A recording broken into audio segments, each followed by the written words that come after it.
ವಿಜ್ಞಾನ ಮತ್ತು ಇಂಜಿನಿಯರ್ ರಾಜ್ಯ ಪ್ರಶಸ್ತಿ ಪ್ರದಾನ ಸಮಾರಂಭ ಬೆಂಗಳೂರಿನ ಐಐಎಸ್ಸಿ ಸಭಾಂಗಣದಲ್ಲಿ ನಡೆಯಿತು.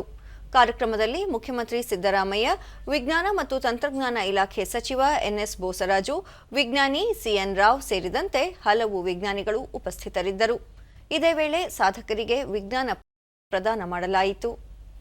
Different funding agencies such as DST, DRDO, and has guided 20 Investigator Award to Navy and recognized editor for International Journal of Physical Instrumentation.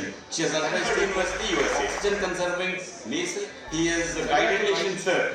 Field of Chemical Sciences. She has also been certified as highly cited author in 2020. ಬಳಿಕ ಮುಖ್ಯಮಂತ್ರಿ ವಿಜ್ಞಾನದ ಬೆಳವಣಿಗೆಯಿಂದ ಮಾತ್ರ ದೇಶದ ಸರ್ವತೋಮುಖ ಪ್ರಗತಿ ಸಾಧ್ಯ.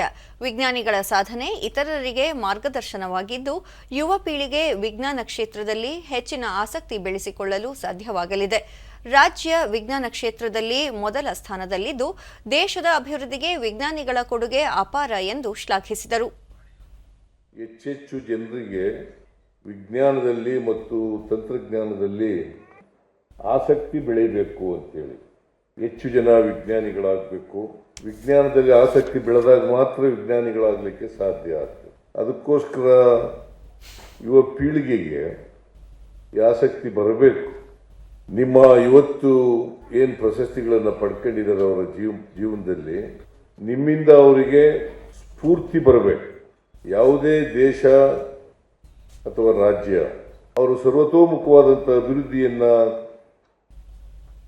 ಮಾಡಬೇಕಾದ್ರೆ ವಿಜ್ಞಾನದ ಬೆಳವಣಿಗೆ ಆಗಬೇಕಾಗ್ತದೆ. ಸಚಿವ ಎನ್ಎಸ್ ಬೋಸರಾಜು, ರಾಜ್ಯದಲ್ಲಿ ವಿಜ್ಞಾನದ ಬಗ್ಗೆ ಆಸಕ್ತಿ ಮೂಡಿಸಲು ಜಿಲ್ಲಾ ಕೇಂದ್ರಗಳಲ್ಲಿ ವಿಜ್ಞಾನ ಕೇಂದ್ರ, ಬೆಂಗಳೂರಿನ ಸೈನ್ಸ್ ಸಿಟಿ ಸ್ಥಾಪಿಸಲು ಕ್ರಮ ಕೈಗೊಳ್ಳಲಾಗಿದ್ದು, ರಾಜ್ಯ ಸರ್ಕಾರ ವಿಜ್ಞಾನ ಕ್ಷೇತ್ರದ ಅಭಿವೃದ್ಧಿಗೆ ಅಗತ್ಯ ಅನುದಾನ ಸೇರಿದಂತೆ ಕಾರ್ಯಯೋಜನೆಗಳನ್ನು ರೂಪಿಸಿಕೊಳ್ಳುತ್ತಿದೆ ಎಂದು ಹೇಳಿದರು. ಒಟ್ಟು 102 ಪ್ರಸ್ತಾವನೆಗಳಿಗೂ ಆಯ್ಕೆ ಮಾಡಿ 16,45,00,000 ಅನುದಾನವನ್ನು ನೀಡಲಾಗಿದೆ. ನ್ಯಾನೋ ಟೆಕ್ನಾಲಜಿ ಇಂದು ಹಲವಾರು ಕ್ಷೇತ್ರಗಳು ತನ್ನದೇ ಆದ ಪ್ರಾಮುಖ್ಯತೆ ಹೊಂದಿದೆ.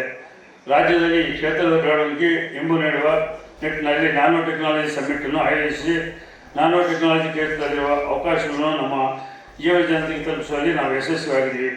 ಇದೇ ರೀತಿಯಲ್ಲಿ ಕ್ವಾಂಟಮ್ ಟೆಕ್ನಾಲಜಿ ಕೂಡ ಇಂದು ಹಲವಾರು ಕ್ಷೇತ್ರಗಳಲ್ಲಿ ತನ್ನದೇ ಆದ ಮಹತ್ವವನ್ನು ಹೊಂದಿದೆ. ಈ ನಿಟ್ಟಿನಲ್ಲಿ ಇಡೀ ದೇಶದಲ್ಲಿ ಪ್ರಥಮ ಬಾರಿಗೆ ನಮ್ಮ ಸರ್ಕಾರವು 2020ರಲ್ಲಿ ಕ್ವಾಂಟಮ್ ಟೆಕ್ನಾಲಜಿ ಸಮ್ಮಿಟ್ ಆಯೋಜಿಸಲು ನಿರ್ಧರಿಸಲಾಗಿದೆ.